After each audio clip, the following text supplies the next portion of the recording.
George Albert Omore Magoha, immediate former education CS, was confirmed dead at Nairobi Hospital in a report that was confirmed by the family and the hospital management.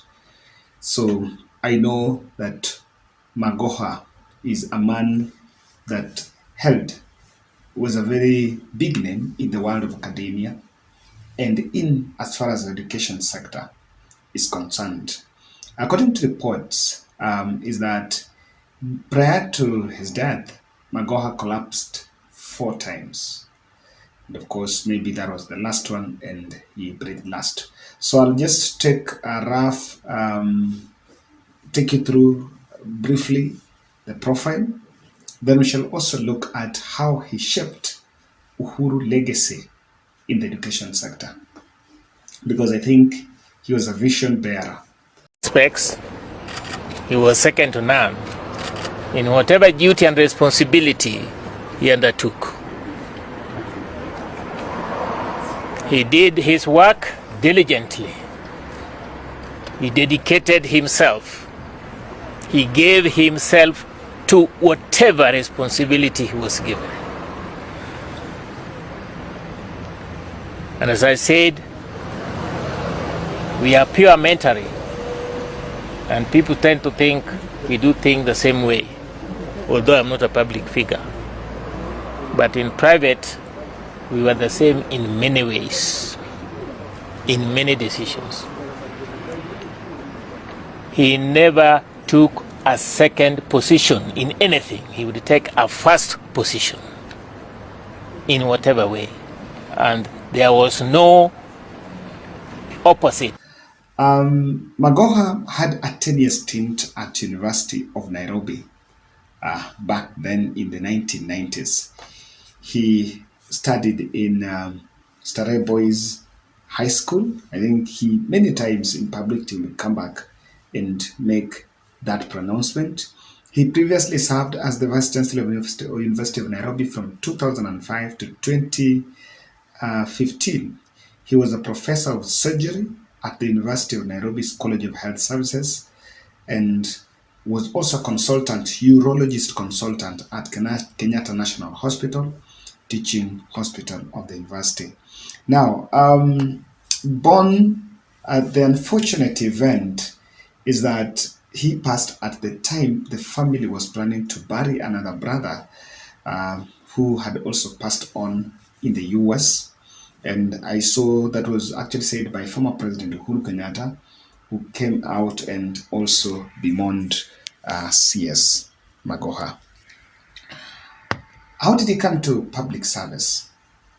And he gave it to President Uhuru Kenyatta that in 2016, watch, this is the place he was speaking.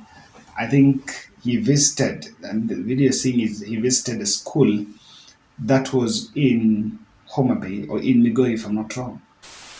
And the security agencies there, 40,000. The government of the Republic of Kenya has acted very swiftly, without fear or favor, and we have, for now, disrupted that cartel.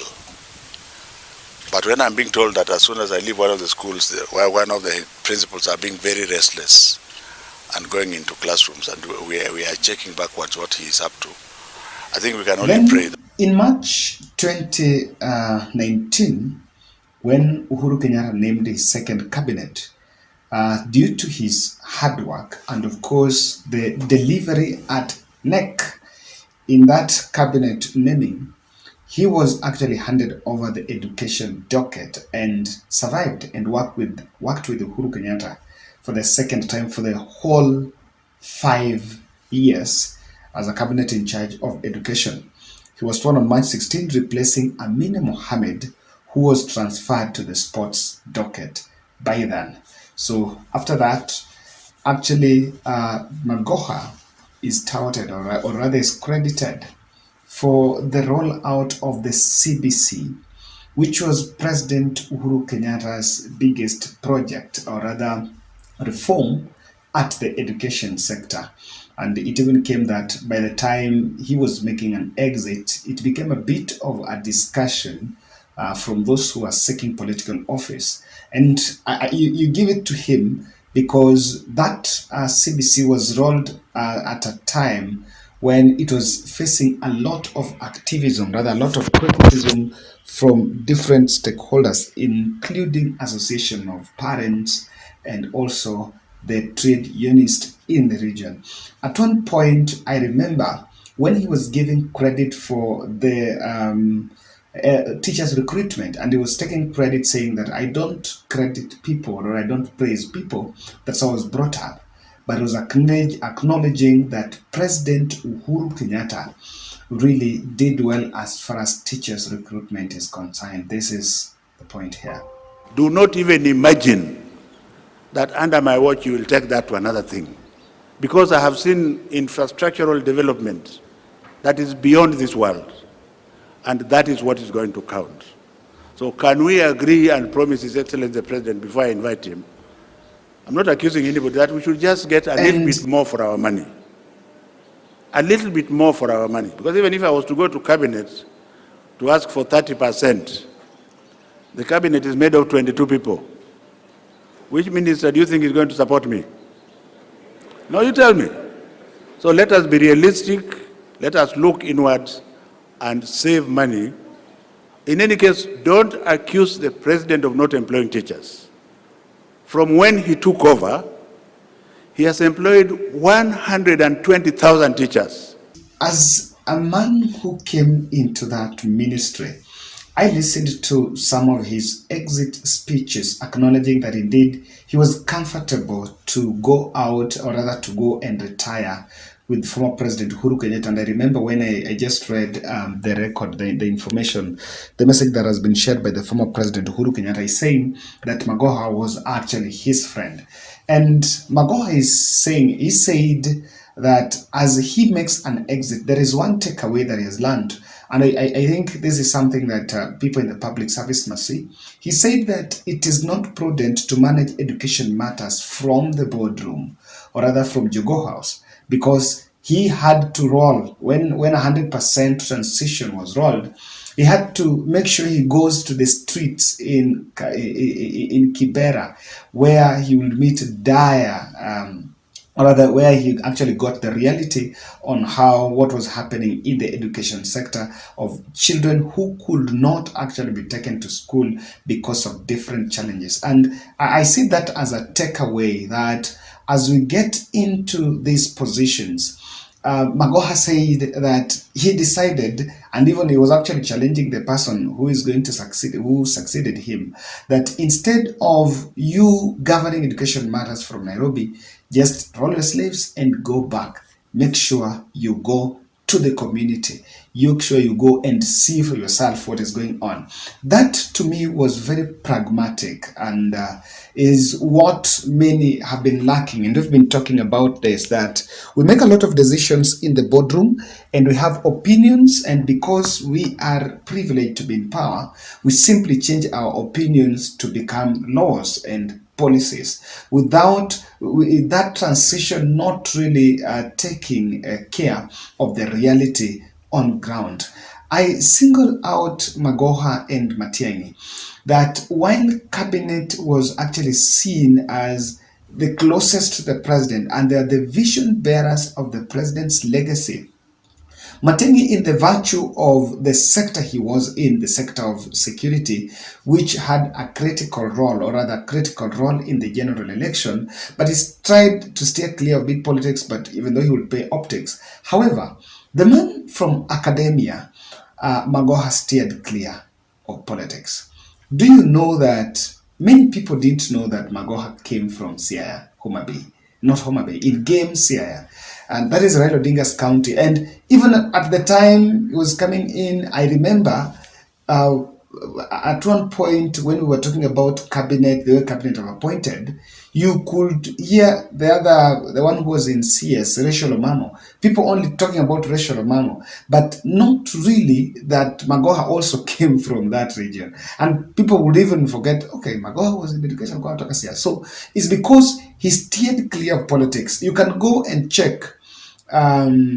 Just go and Google photos. You realize that there are few photos of him, even with Raila Odinga. very few photos of him, even though I understand that that's a bit of it. So I take that.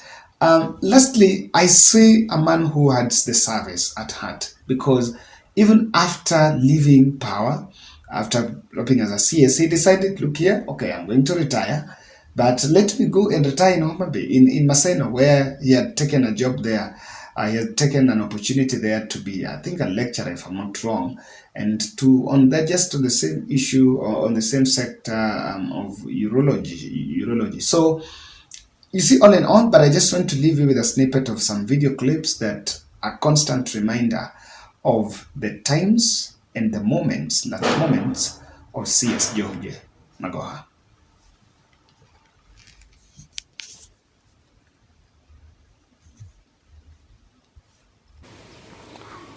I want to say without any fear of contradiction that if any of those jokes went to the wrong side, that was not the intention.